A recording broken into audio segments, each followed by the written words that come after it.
Rais wa Urusi Vladimir Putin ametoa kauli nzito kuhusu matamshi ya Donald Trump kuhusu uwezekano wa Marekani kuanza tena majaribio ya silaha za nyuklia, akisema kwamba swala hilo ni jambo zito na linahitaji kujadiliwa na Baraza la Usalama la Urusi. Kauli hii imetolewa katika kikao maalum kilichofanyika Kremlin, ambapo viongozi waandamizi wa usalama na ulinzi wa taifa walihudhuria. Katika kikao hicho, waziri wa ulinzi wa Urusi alielezea kwa Marekani imefanya mazoezi ya kijeshi mwezi Oktoba yaliyohusisha mashambulizi ya awali ya makombora ya nyuklia dhidi ya Urusi, jambo ambalo Moscow inachukulia kama tishio la moja kwa moja kwa usalama wake. Aliongeza kuwa Washington inapanga kupeleka makombora barani Ulaya na katika eneo la Asia Pacific, ambayo yangeweza kufika katikati ya Urusi ndani ya dakika 6 hadi 7 pekee. Kutokana na hali hiyo, waziri huyu alipendekeza kuanza mara moja maandalizi ya uwezekano wa kufanya majaribio ya silaha za nyuklia katika kituo cha Novaya Zemlya, eneo linalotumika kihistoria kwa majaribio ya silaha za nyuklia za Urusi.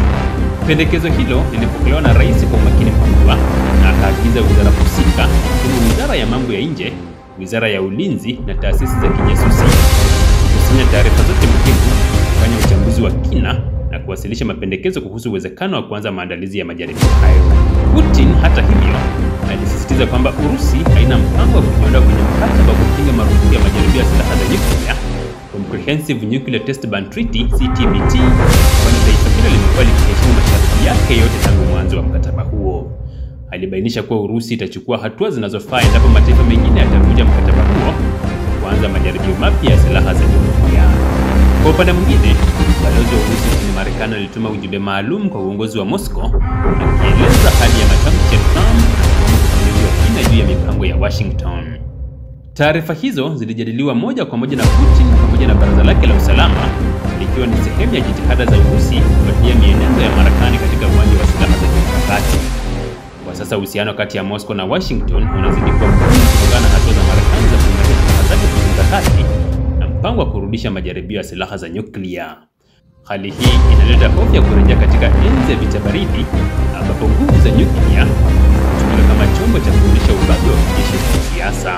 Moscow inasisitiza kuwa haikusudii kuchochea vita vya silaha za nyuklia, bali inalinda maslahi yake ya kitaifa na kuhakikisha usawa wa kimkakati dhidi ya vitisho vinavyoongezeka kutoka magharibi. Putin amesisitiza kuwa Urusi itaendelea kuzingatia mikataba ya kimataifa, lakini haitasita kujibu ipasavyo ikiwa itahisi usalama wake unatishiwa.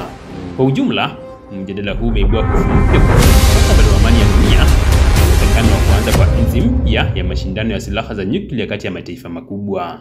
Dunia sasa inatazama kwa karibu kila hatua ya Urusi na Marekani, ikitarajia busara itumike badala ya vitisho vya kijeshi.